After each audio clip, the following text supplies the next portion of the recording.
Hi అండి అందరికీ. ఈరోజు పిల్లల స్నాక్స్ కోసం అని చెప్పి కొబ్బరి రొట్టె ప్రిపేర్ చేశానండి. దానికోసం అయితే ఒక కప్పు బియ్యం రవ్వ తీసుకున్నాను. ఒక కప్పు బెల్లం, ఒక కప్పు పచ్చి కొబ్బరి, ఒక 2-3 స్పూన్ల వరకు పచ్చిశనగపప్పు, 2-3 స్పూన్లు నెయ్యి తీసుకోవాలి.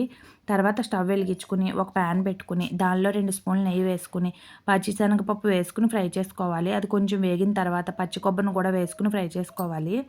అది కూడా వేగిన తర్వాత 2:30 కప్పుల వరకు వాటర్ వేసుకున్నానండి. వాటర్ కొంచెం వేడైన తర్వాత దానిలో ఒక కప్పు బెల్లం తీసుకున్నానండి. బెల్లం వేసుకున్న తర్వాత ఒక 2 నిమిషాలు కలుపుకొని దానిలోనే ఒక కప్పు రవ్వ వేసుకున్నాను. రవ్వ వేసుకుని కలుపుకొని మూత పెట్టుకోవాలి. ఒక 2 నిమిషాల తర్వాత చూస్తే అది కొంచెం దగ్గర పడుతుందండి. దగ్గర పడిన తర్వాత మూత పెట్టేసి స్టవ్ వెలిగించుకొని ఒక ప్యాన్ పెట్టుకొని ఈ మిశ్రమాన్ని మొత్తాన్ని దానిలో వేసుకోవాలండి. ఇది మొత్తం వేసుకున్న తర్వాత ఒకవైపు బాగా కాలిన తర్వాత రెండో వైపు కూడా తిప్పుకోవాలండి. అంతేనండి, కొబ్బరి రొట్టె అయితే రెడీ అయిపోయింది. చిన్నప్పుడైతే మాకు వేరే స్నాక్స్ అంటే ఏమి ఉండేవి కాదండి. ఇలాంటివే ప్రిపేర్ చేసి పెట్టేవాళ్ళు. ఇప్పుడు మొత్తం బయట కొనుక్కొని తినడం ఎక్కువైపోయింది కదా. ఇదైతే హెల్దీ అండ్ టేస్టీ కూడా. ప్లీజ్ ఈ వీడియో కనుక నచ్చితే సబ్స్క్రైబ్ చేయండి.